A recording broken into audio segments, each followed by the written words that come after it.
Monday, June 5th, Fox Reality begins the ultimate psychological experiment. This is really difficult. 9 subjects compete. This is already taking a toll on me. In total isolation. I can't quit. To test their endurance and risk their sanity. Their toughest opponents will be themselves. When is this going to end? Solitary premieres Monday, June 5th at 6 and 9 p.m. A Fox Reality original. In the next hour, Fox Reality takes you behind the scenes into television's most psychologically intense and physically competitive reality competition ever created. Solitary.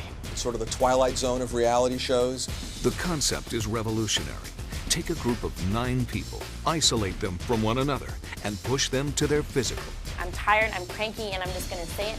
My nipples have been hard for I don't know how long because it's so freaking cold in here. Mental and emotional limits. Answers use digit. 1,308. You really have to think about, okay, how far can we really push this before it's not good TV, before it's abusive, before it's not something anybody wants to air. Only one will conquer and go home with $50,000. If I won $50,000, I would end world hunger and promote world peace and buy some really big Gucci boats for my cute little tootsies. I have a crap load of bills that need to be paid. If I won the show, I would give 10% of my winnings to Autism Speaks. My daughter has autism and it's very important to me. Television executives will share with us what makes a good reality contestant. We'll see who bombed. I despise reality TV. I hate TV. I haven't had a television for 5 years. I don't watch it, so go yourself. Who made us laugh. If somebody told me to lose weight, I'd say get braces. And who is just downright bizarre. Well, the problem today's been not on my shoes because I've been so nervous in the waiting room. We'll uncover Solitary's origins. We came up with the idea and figured no one would ever be crazy enough to put this on the air. And then, Fox Reality. Witness the tests and treatments that failed to make the cut. The idea was to submerge your body in a tub of ice water and see how long you could take it. And check out Solitary's structural designs. I had to concern myself with things like life support. I mean, water. Is there a faucet and a sink in the room? How do they get in and out when they need to go to the bathroom? Does everybody have a bathroom? Do they get to go to the bathroom? Finally, we'll discover the truth behind the making of a reality show. When what happens behind the scenes rivals anything you see on TV. What are we doing? Everybody's got to be quiet. This is a big moment here. Let's shut the in here. We'll analyze the red button. This is Fox Reality's first-hand account that the road to Solitary is anything but smooth. This is the story of Solitary, Fox Reality's making of. Why I didn't want to do the special? Because I was concerned of whether anybody would want to watch the behind the scenes or the making of a show they hadn't seen yet. Please stand by. Feel free to make yourself comfortable. I think all the reality shows wish they can get a full rehearsal day. Since the setup always takes so long, it never happens. It's a lot for one show. We've got everything in raw state, now it's just making everything look pretty. If you guys know anybody that knows what they're doing, just send them my way, because I'm really lost. Jerusalem! These people have been doing it for 2 days and they're still meeting one another. My name is Jennifer, and I'm a PA with the show. My name is Dan Ewald. I'm the casting coordinator with this program. Kevin Hodder, senior challenge producer, Solitary. I'm the headphone guy right here. I'm Dan, and I'm the senior story producer. My name's Tony. I'm one of the ACs on the show, assistant camera, and my job is mainly to keep the cameras running. I gotta go back to work. I'm sorry. My name is Carlos, and I set up the props. And that's what I do. I don't like that. That's a cool monitor wall. There's only one guy who can operate the audio board to turn on and turn off mics, and that room is getting really convoluted. Room 7 for me? Hey, I need mine turn on, I need mine turn on. I didn't hear you very well on log 3. We've just realized that we cannot have that going on in gameplay. What is your number? 463. I'm sorry to tell you, You did that one. No! Right now I'm hooking up some PL systems for the camera guys and the directors so they can all talk to each other. And see, we order stuff, broken. Always broken stuff over here, man. No knobs on them. So you know what, we're just gonna put that back. So I want you to go ahead and finish buttoning this up, and you get over there, and we need to button up those blacks over there. All right? You got it. Slave driver. Yep. Yeah. Talk to it and cut. Right. Sooner or later, we've got to All stop. the walls move. Yeah. This is a tight schedule we gotta keep. Cameras stand down, be ready to move. Starting tomorrow, everything is by the seat of our pants.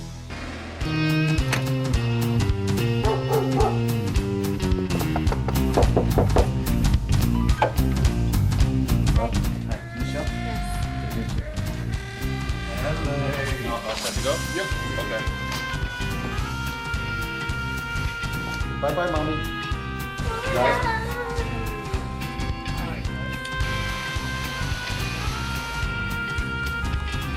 It's time. I'm going to blindfold you. In order to secure the secrecy of Solitary's location, drivers blindfolded the contenders en route to set.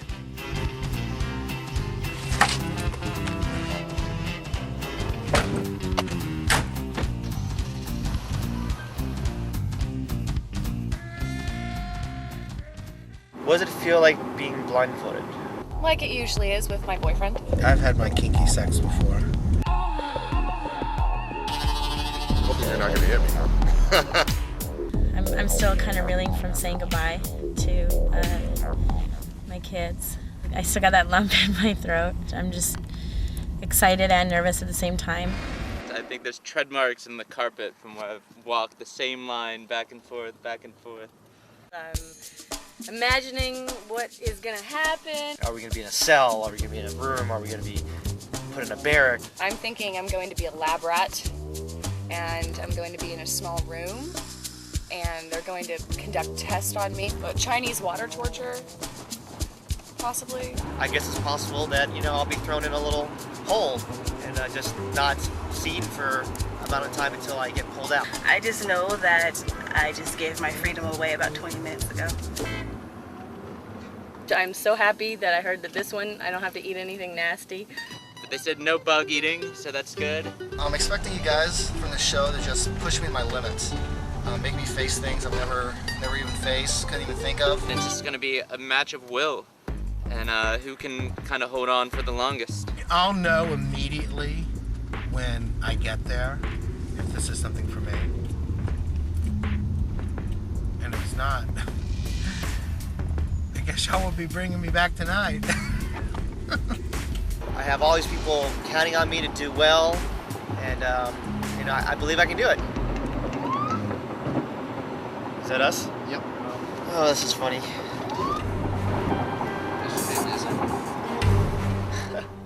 You all right? Yes. You sure? I am positive. I signed release for all this. Okay. Do you want to look at that? Yeah, or? please. What's going on here? Why is he blindfolded? We're doing a reality TV show. Okay, well, it doesn't look right whenever I see a... Well, yeah, I can understand. You talk about reality TV, and this is like reality, you know? And that's a good thing. It's a good thing that we have police officers who notice blindfolded individuals in cars racing down freeways.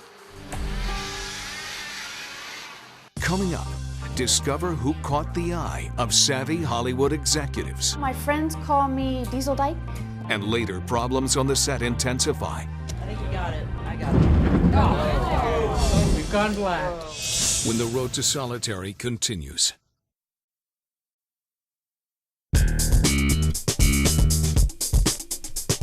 The days leading up to the start of Solitary were filled with confusion, chaos, and challenges for the cast and crew. One of our drivers yesterday got pulled over by the police because they saw a blindfolded, bandanaed person, and PA explained that it was a television show, and the officer said, "Oh, that's cool, that's really great." Getting pulled over by a cop for trying to get a contestant blindfolded to a TV show?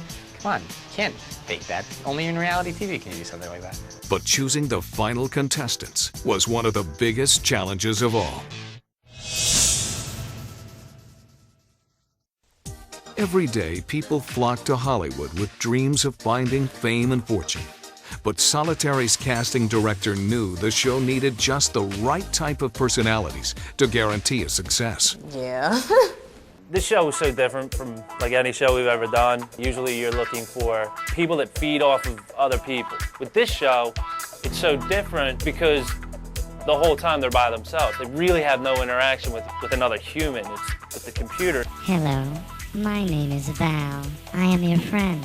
I first wanted people who were competitive with themselves. I never give up on anything. I walked out of the gym bleeding from my tailbone because I couldn't accept that I couldn't do this one maneuver. I kept falling back on my tailbone. I wanted people who were emotionally available. I cry at Young and Restless all the time. Like, I mean, I cry at movies all the time. People say today I kind of express it too much because now I can cry on a commercial.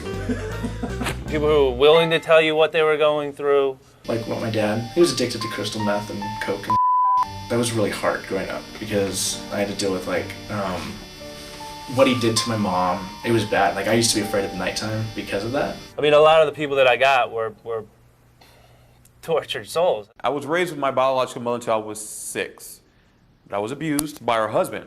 So I got out of that predicament and I was adopted by my great-grandmother. I stayed with her until I was 12 until she passed. And that's when I thought my world was going to crash. I didn't know what was going to happen with me. Since we're a new channel, we need to have as much sort of broad-based appeal as possible. We didn't want 9 people out of the same cookie cutter. I'm Amy Fiorito, and I'm 16. And this is Lulu, aka Boozy Carruthers. She gets a little saucy when she has a few drinks in her. And I also have an alter ego named Pop-Tart Sprinkle. We do dance-offs. I like saltwater taffy. You know, one of the things that we wanted was we wanted someone older. Someone older has much more knowledge and understands life a lot more, where like a 21-year-old is like, oh my God, noise. Yeah, it's just about me getting attention, hanging out, just having fun. I like to dance. I have all kinds of people I hang out with, druggies, like I hang out with. Then I think about like stupid shit, like, I don't know, growing up and stuff. So, Fox Reality tossed out the handbook for reality TV, casting an older but not forgotten generation. The task proved to be more difficult than they imagined. To tell you the truth, older people are not willing to share. They're from a different generation, so it was hard.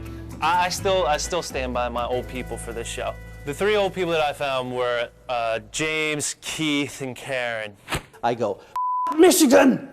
And I knew that at that moment that California was for me. James had a old farts club where him and his friends would go and do like odd things all the time.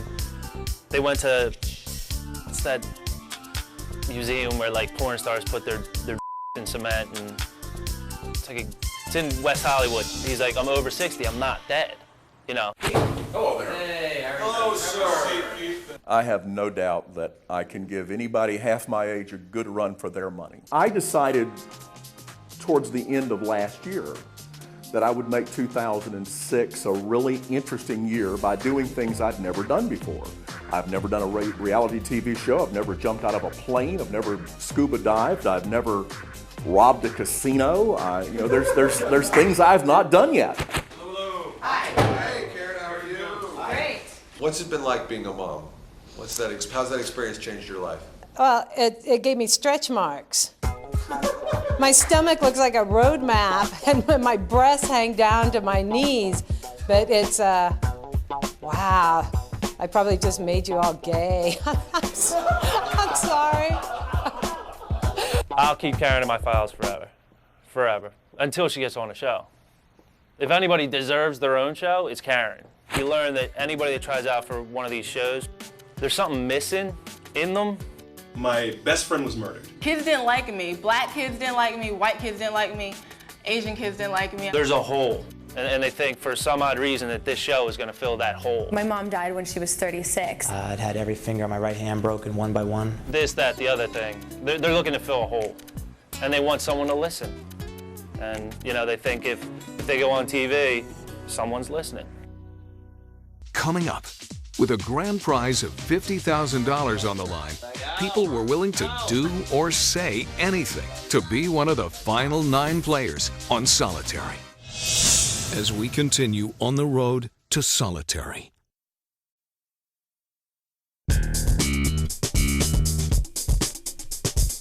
Solitary's candidates put the word real in reality television. And Solitary found a spectrum of personalities. From chic to geek, everyone wanted to be in the spotlight. It takes a certain kind of person to try out for a show like this. I wanted to be Amy Fisher with a PH, and I wanted to beat my opponents with a fish. And they wanted me to be Daphne Dupree and wear a leotard up my butt and pretend like I was a stuck-up rich gymnastics bitch from France. She was in a parallel universe. I mean, she could have been in Solitary and not been aware she'd been in Solitary. It starts with an audition. They come in and they meet the producers. We do an extensive questionnaire with them to find out everything about their personality. And then we grill them about what they wrote on the questionnaire and see how they carry themselves in a fairly high-pressured situation. If you had 5 things to take with you into a solitary environment, what would they be? Can I bring my dog? It'd be a guitar. Change your underwear. Anne Rice novels. My hair gel. I would bring my hoop, a hula hoop, of course. Some makeup, like just to look nice for me. Like I don't need any pictures like that. This is my one stupid human trick. Oh. You just take a normal hand and you stick it right through the back. Ow! Ow!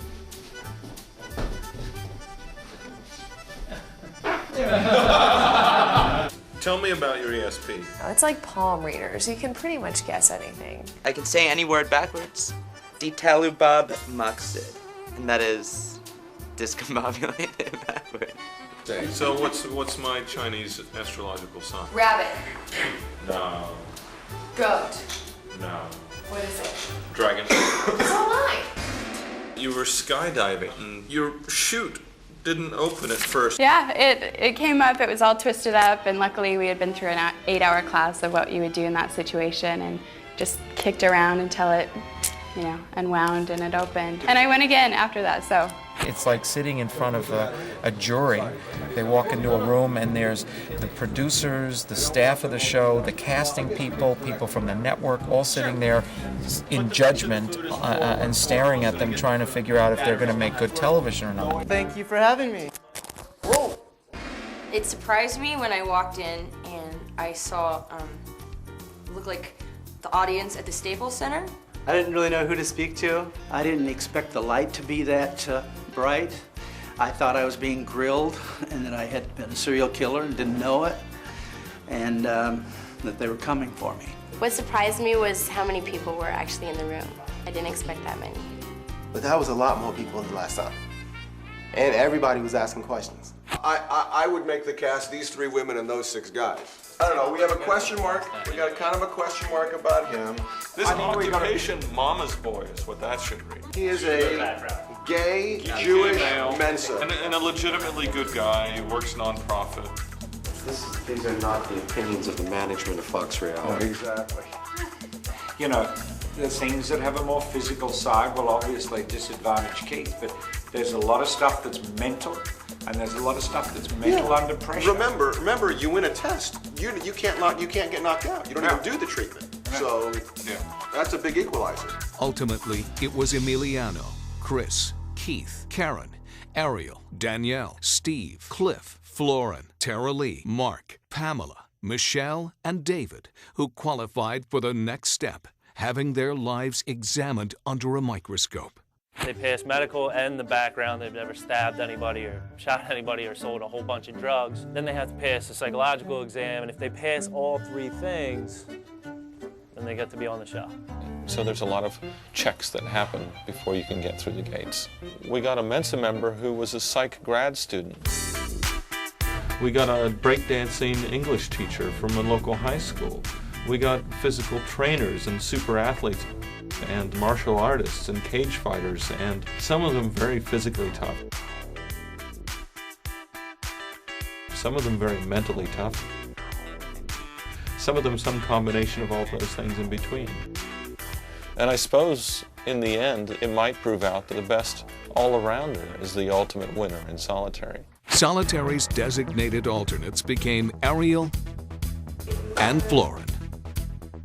I was surprised Florin passed, to tell you the truth. I loved Florin.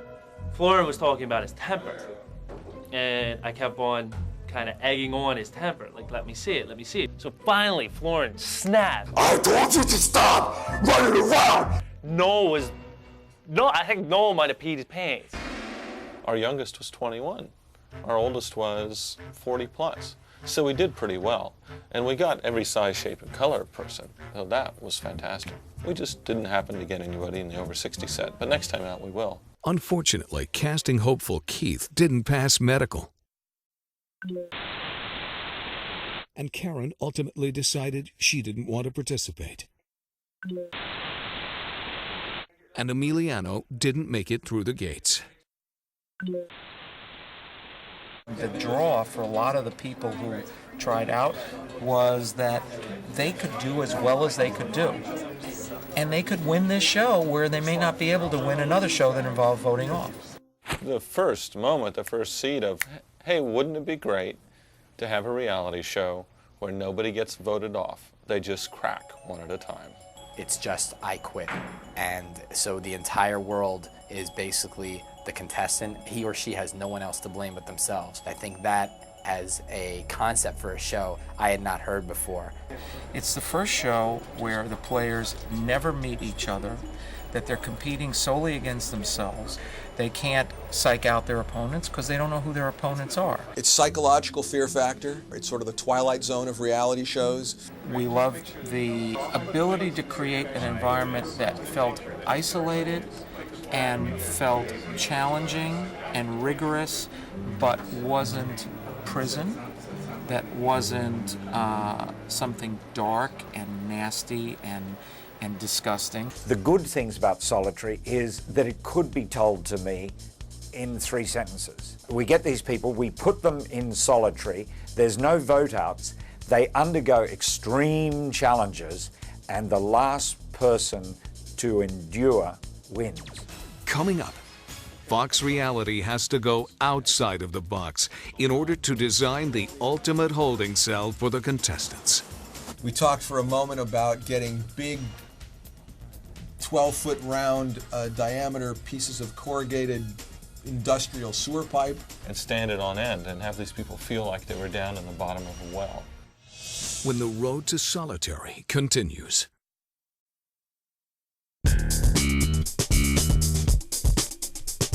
With the competitors cast, Solitary executives took on the daunting task of figuring out the logistics for a show where every player is isolated and on camera 24 hours a day, every day of the week. What's up, everybody?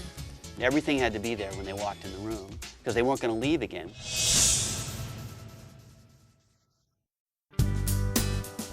There we go. Construction's been going on for a while. All these things have to happen before they can start shooting. We're gonna add a lunchbox as a flow through to the lunchbox that's already in there. There was a real evolution to the design process. We started with a room, a hotel room, maybe a dorm room, a cell, maybe like a monastery where people are silent. We didn't want it to be like a prison. We didn't want it to be like a mental asylum. We did look at others that were like some kind of Ian Schrager hotel, which is my idea of hell. We talked for a moment about getting big 12-foot round diameter pieces of corrugated industrial sewer pipe. And stand it on end and have these people feel like they were down in the bottom of a well. We went to metal shipping containers. We had this whole arrangement set up where we had a little farm of 40-foot shipping containers with 2 cells in the end of each one of them. That discussion kind of led us towards this 9-sided octagon thing. This oddly shaped room was so important is because it was so unfamiliar. Nobody, I don't think, ever sits in a room like this and can relate back to an experience they had. It felt like it had its own personality and identity, and that very much appealed to everybody. The show presented, for me as a designer, so many more kinds of problems to solve than just the look of it. I mean, water. Is there a faucet and a sink in the room? How do they get in and out when they need to go to the bathroom? Does everybody have a bathroom? Do they get to go to the bathroom? We had to create an entire world and then shoot them 24/7 from different camera angles, and knowing that basically we had static shots of these people that were going to be the entire show. It's living in these walls. That's all we have. I mean, there were 9 rooms here. You put 2 cameras in each room. There's 18 cameras. That gets to be a real challenge, not only for the control room, but for that many camera operators. But there are 1, 2, 3 different positions around the room where we put double glass mirror. They never really knew where the camera was. The cameras moved from one window to the next to the next. There were also 2 cameras inside the room. Tiny miniaturized camera and also a surveillance camera that we could point and aim from the control room. We're just setting up these last 2 cameras that they just brought in for them. So, and gonna check them right now, make sure everything's good with them, and then away they go. We ended up with these chevron patterns on the wall, sort of super graphics of caution tape. This bizarre sort of different colored striped pattern in here that takes you around in a loop on the walls. You know, the constant arrows pointing all the way back to the beginning. The big number on the wall. Using the numbers seemed a good way to differentiate one person from another. It begins to strip them of their identity. The first time they walk into the room, they were told, you don't have a name anymore, you are 3 or you are 5. I think overall we're happy with where we ended up with design. I think the design we ended up with was the best of all the ideas. While the design team was working on the pods, producers were developing the challenges players would face. One of the choices we made really early on is we didn't want to do anything that felt fear factor. So you can keep your sheep's testicles to yourself, sort of thing. We just felt it was their signature, and so we wanted other forms of challenges and things to overcome. So producers and executives came together to prototype a number of ideas. Some worked, some didn't. The thing we most wanted to do was something that involved extreme cold. The idea was to submerge your body in a tub of ice water. Wearing protective clothing, and then as the treatment went on, taking more and more of it off until you were finally just in, you know, shorts and a t-shirt in the cold. And see how long you could take it. Like a polar bear in an icy water bath. They were just like, that's good TV, you know. We were like, actually, you know what, we should probably, consult a doctor before we actually start doing this. Unfortunately, it's too easy to lower somebody's core temperature to a critical point.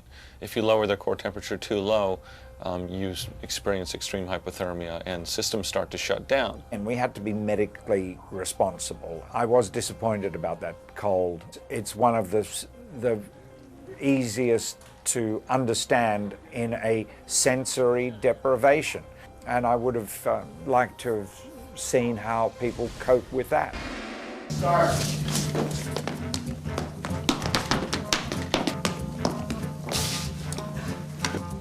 Nice. I don't know how much further they could have gone. I mean, it was obvious. Watching him made me feel like he was not going to quit anytime soon. Here you go, Mike. I'm paying you off. Whew. Thank you very much. Whereas he actually quit before. That. Can we continue with him to see how much further we could go? Well, no. You want to push until he pukes?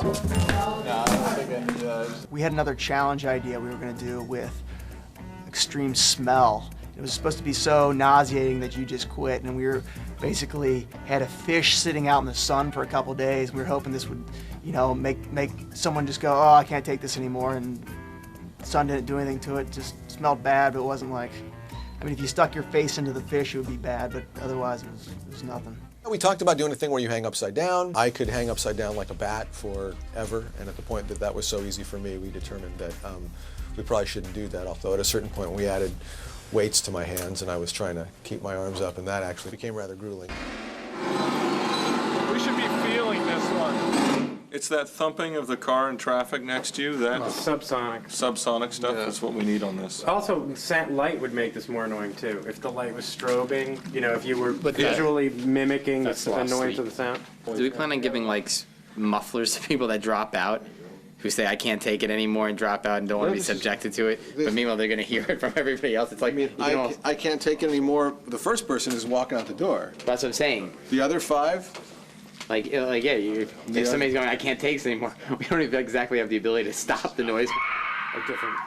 That's a hard one to just deal with. Crying baby is one of the most obnoxious sounds.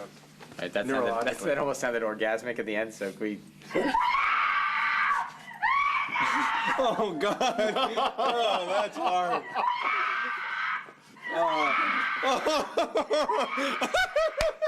One of my favorite treatments that we couldn't find a way to effect was called the glass of water, the hot dry room, and the saltines. It was one more cracker, one more cracker, one more cracker. Every time it would come down through a slot in the wall and it would pop out and there would be a little noise that said, ding, it's time for your next cracker. And they would eat their cracker, and then 10 minutes later it would be, ding, it's time for your next cracker. I can't do this. That's gonna make me like, that's the good stuff. One of those horribly scary, repetitive things, and your mouth is caked with starch and it's caked with salt, and you're dying, and there's a cold glass of water sitting on a pedestal in the middle of the room, and the first person to drink the water quits. I wanted to drive people to extreme thirst. Unfortunately, we found that you would sooner throw up from eating saltines than you would die of thirst. So, yeah, there was a favorite. Subtle, but good. I am not demented. I wouldn't ask anybody to do anything I wouldn't do myself or haven't done myself. The human hourglass was supposed to be the last treatment. And this was basically a huge wooden box, and sand was going to keep pouring in on you. And then eventually it would come up to their neck. But what was funny is in the prototyping, not many people were finding it very difficult. They were standing in the sand up to their neck for a very long time. We gave that one the axe. Ready? Yeah. Okay, so start getting into the tub. This is a photo of a sport utility vehicle. Media whores for $800. Yeah, I would never have done it this way. that's a lot of marbles. Coming up, will Solitary send some contestants running home before the game begins? It's a climb that will surely separate the men from the boys. He's out. Nope, he took us blindfold off and they just drove him home. As we continue on the road to Solitary.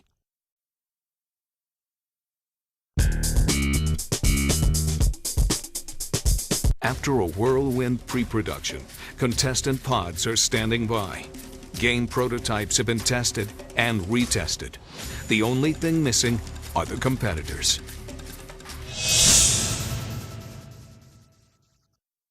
Before arriving to set, And the blindfold comes off. contestants are allowed to bring 3 personal items to I'm Solitary. gonna go through your bags. We're not gonna go through your clothes, but let's just go through your items real fast. We have a teddy bear. We do. Here's my art book. Sweet.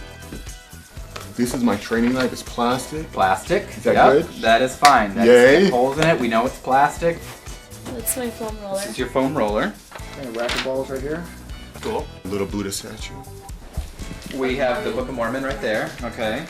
And this is your book. Do you have your CD in there too? Yes, in the back. Cool. And of course, any good teacher has to have their work to grade. You have a lot of work with you. Yeah. Noel, it's Marissa. Chris is out. Doesn't want to wait. He's pissed. He's not happy right now. He said he's gonna quit, so. Cool. All right. Well, he's done. That red bag is his. You know, with the weights in it. Yeah. Take that back down to him and drive him home.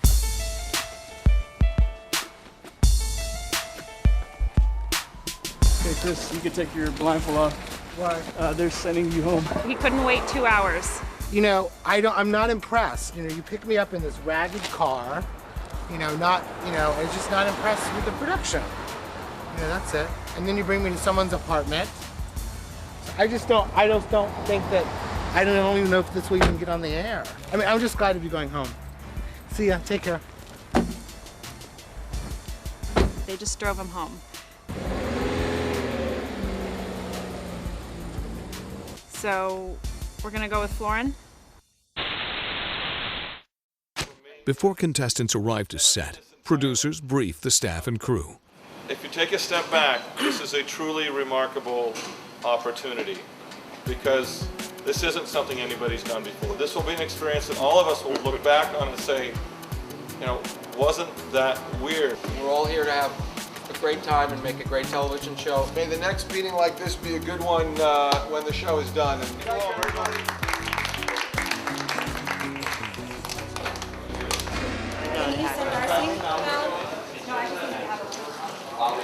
I just want you guys to know, because I hired you guys, I care about you guys, I don't know you personally, but I care about you.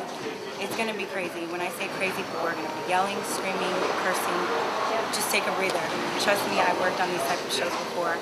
Nobody means anything personal. I'm already getting shook up because I have a lot of responsibility you guys don't have any idea about. I just want you to know I care for you guys, and if I yell at you, I'm sorry. It's just I'm already shaken up. So, I don't know how I'm going to handle this. I've here for you. I have 27 people to be responsible for, so if I yell at you, I'm sorry. Okay, that's it. The Pelcos move, is that what you're saying? Okay. All right, give me a minute. I want to finish up. New operators? Do you know what they are? I haven't met them yet. Are you one of the new operators? I think she's doing that. Look at the board. It's gone. We've gone black. Uh-oh. Everything's changing right now. I need 9 cameras in B. 1 through 9 on B.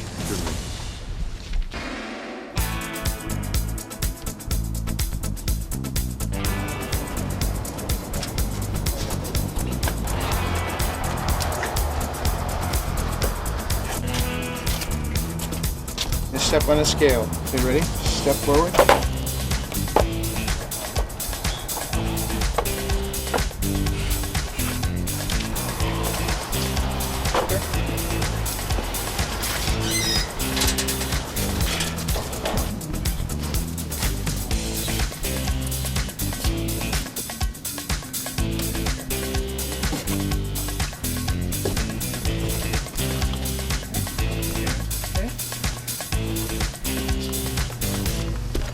Coming up, reporters dub solitary torture for entertainment. We're trying to break and we're trying to push people to their limits. But you know what? You can leave whenever you want. If it's that bad, go, hey, I'm done. I can't take it anymore. When the road to solitary continues. The final cast has arrived to solitary, with Florin catching a big break. But their trials have just begun. They are shocked by the strange world they've entered into. My name is Val. This is your new home. And wonder, what does the future hold for them? Meanwhile, the crew is firmly entrenched in production, working at a constant pace, on the verge of being conquered before a contestant is even defeated. We're all sleep deprived. We're far more sleep deprived than they are. We've been running on no sleep for 5-6 days now. And you know, there's craziness going on. Clearly, you guys done a great show here. Forget about this. This is where it's all really going. We're all in the treatment ourselves right now. So we're on our way to the Alternates Hotel to go pick up Ariel and bring her back over to the set. Unfortunately, she did not make the cut and is not going to be in the show. Her name's Ariel Whitman. Come this way. Very nice young girl, blonde, attractive, and had a great attitude. Okay, watch your head when you come in. All right, you got it? I have no idea what happened to the contestants last night. I just thought that that was my only chance and that I would have known earlier if someone dropped out. So I have no idea what's going on right now, but I'm really, really, really hoping I'm not going home.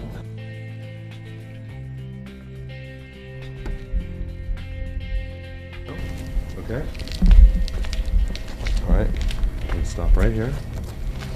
Go ahead and take off your blindfold. I'm sorry, Ariel, you didn't make the shot.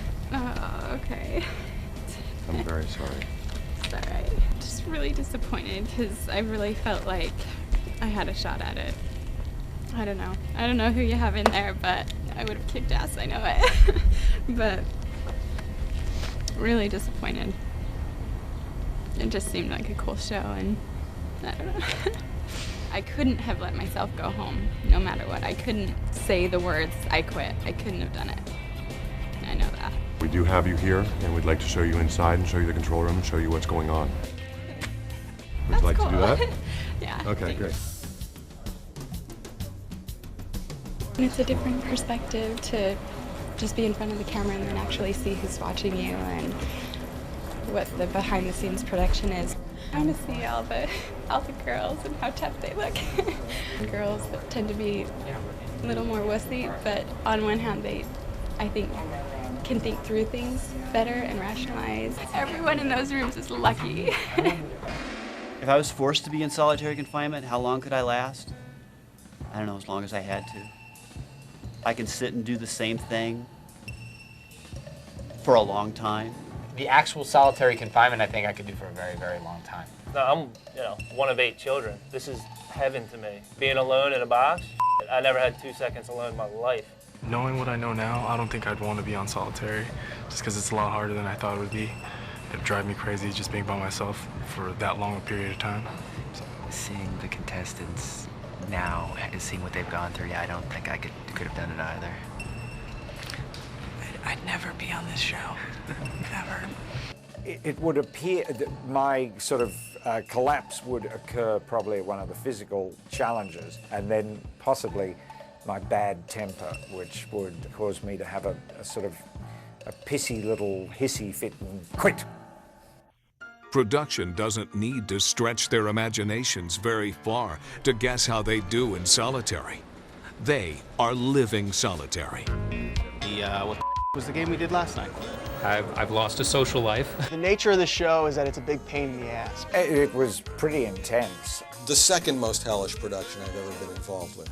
We got to the point that if we were walking towards each other and just going, hey, I gotta talk to you, we would just be like, what is it now? I mean, it just got to that point where we weren't talking unless we were complaining. This was a brutal, brutal shoot. I've been sleeping ever since.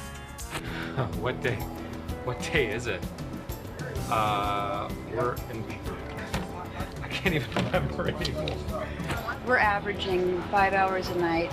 So it's been pretty brutal, and some nights we don't get that much, and some people get less on a more regular basis. So we're all kind of going on fumes. And I know the contestants are being put through a lot, but what behind the scenes, oh my God. Yeah, we're having a little bit of a sleep deprivation crisis here ourselves.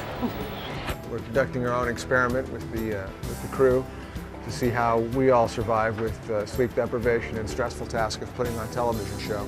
We're doing a TV show nobody's ever done before, and to add to all that, part of putting on this particular TV show is we're basically sort of maintaining a hotel slash, maximum security facility for all these people here. And we're not in that business, we're in the TV show business, and so it's a challenging thing. It really is a challenge for everybody here. Despite the sleep deprivation, It sounded like you were on like a Jaku stone. We're under center. We're waiting for them to break. We're very precise. the arguments, But shut in here. Normalize the red button. the meltdowns, Lincoln. the stumbles, No question he hit. 0.0 doubt in my mind. He walked over. You can see him he hits the button. the power struggles. The rule meeting sucked, plain and simple. We ruled ourselves into oblivion. It was like being stuck at a bad law conference. Or maybe it's in spite of it all. The crew lived to tell the tale of 9 players fighting to survive solitary. No one will tell you, oh yeah, solitary, that was easy and fun. It wasn't. We had fires, floods, famine, gas leaks, PAs throwing up in the street. We had it all. If you want it, you got it on solitary. Solitary is already making waves. Some publications are labeling the show as torture for entertainment. You really have to think about, okay, how far can we really push this before it's not good TV, before it's abusive, before it's not something anybody wants to air. The difference between torture and this is, in torture situations, you can't just say, I quit, I'm going home now. There's a big red button somewhere in this room that is always staring you in the face. It's saying, look, you can go anytime. I mean, we're not cruel about these things, but we're in the area where people want to see how they can endure and how they can triumph. Only when you have the $50,000 prize do you really know how far you can go. Whose human spirit will endure the isolation and challenges and ultimately triumph to claim Solitary's $50,000 prize? Watch Solitary on Fox Reality to find out.